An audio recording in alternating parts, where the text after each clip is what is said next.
అందరికీ శుభోదయం అండి. క్యారెట్లు పోపు వేసి చూపిస్తాను. మిక్సీలో ఇలా చక్కగా గుండలాగా ఆడేస్తాను. ఇది పోపు వేయించి పోపులో వేసుకుంటే కమ్మగా ఉంటుంది అనమాట. ఇది ఎలా చేయాలో చూపిస్తాను. స్టవ్ వెలిగించాను. దీంట్లోనూ ఒక 2 చెంచాల నూనె వేసుకునండి. మనం ఇందులో పోపు దినుసులు వేసేసుకుందాం. కొద్దిగా శనగపప్పు, పొట్టు మినపప్పు, కొద్దిగా ఆవాలు, కొద్దిగా జీలకర్ర. దీంట్లో మెంతులు వేయాల్సిన అవసరం లేదండి మనకి. ఎందుకంటే అండి కమ్మన వస్తువు కదా, కమ్మన కూరలకు మెంతులు అక్కర్లేదండి. ఇవి వేగాలన్నమాట అండి.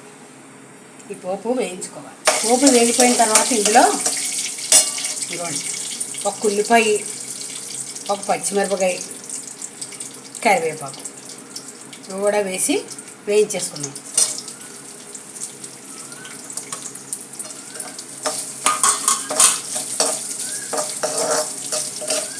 కమ్మగా ఉంటుందండి. ఉల్లిపాయలు కొంచెం వేగిన తర్వాత అప్పుడు క్యారెట్ వేద్దాం. దీనికి ఇలా ఒకసారి మూత పెట్టేస్తే బాగా మగ్గుతూ ఉంటుంది కదండి ఉల్లిపాయ. ఇదిగోండి ఉల్లిపాయ ముక్కలో పోపు అది వేగింది. ఇప్పుడు మనం క్యారెట్ తురిమేసింది ఉంది కదండి, ఇది వేసేద్దాం.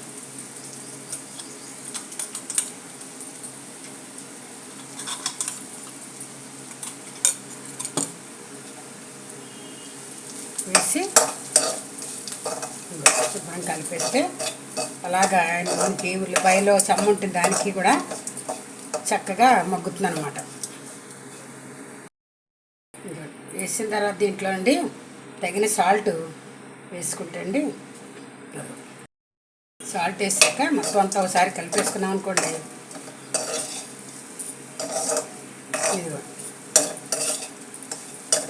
ఇలాగ చక్కగా మగ్గిపోతుంది. అలా క్యారెట్కి ఎక్కువ సేపు ఉడకవలసిన అవసరం ఉండదండి. ఇలా మిక్సీలో ఆడేయడం వల్ల మరీ తొందరగా మనకి మగ్గిపోతుంది.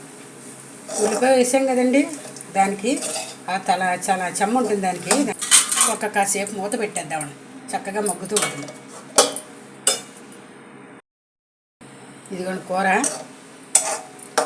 మగ్గింది. ఇంకా కొంచెం ఇంకొక 5 నిమిషాలు ఉంటేయండి చక్కగా ఇంకా మెత్తగా మగ్గిపోతుంది. బాగాను తిప్పేసుకోవడం. ఇంకప్పుడు ఒక్క నిమిషం ఉంచుదాం.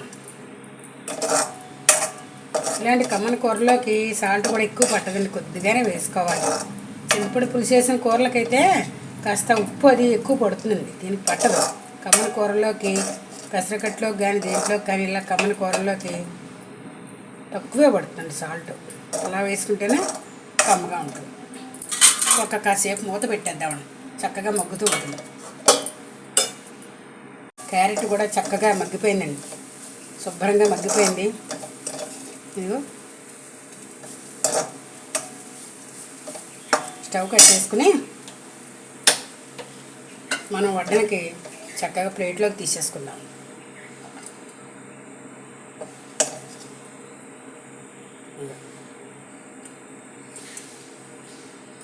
కూర ఎలా చేసుకుంటేనండి పెద్దవాళ్ళు కొంచెం పళ్ళు అవి లేని వాళ్ళైనా సరే పెద్ద నవలవలసిన పని ఉండదండి.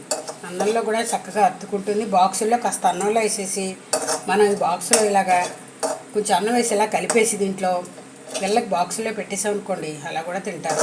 ఈ కూర కమ్మగా ఉండడం ఏమనిపిస్తుంది అంటే అండి, మనం ఉట్టే ప్లేట్లో చెంచా వేసేసుకుని ఈ కూరలో తీసుకు తినేద్దాం అనిపించేట్టు ఉంటుంది అనమాట అండి. కమ్మగా ఉంటుంది, కమ్మడి కూర. క్యారెట్ పోపు వేసాను కదండి, ఇదిగోండి సర్వింగ్ బౌల్లో తీసాను. మనం ఇంకా సర్వ్ చేసుకోవడమే. Please like, share and subscribe. Bye bye. Thank you for watching.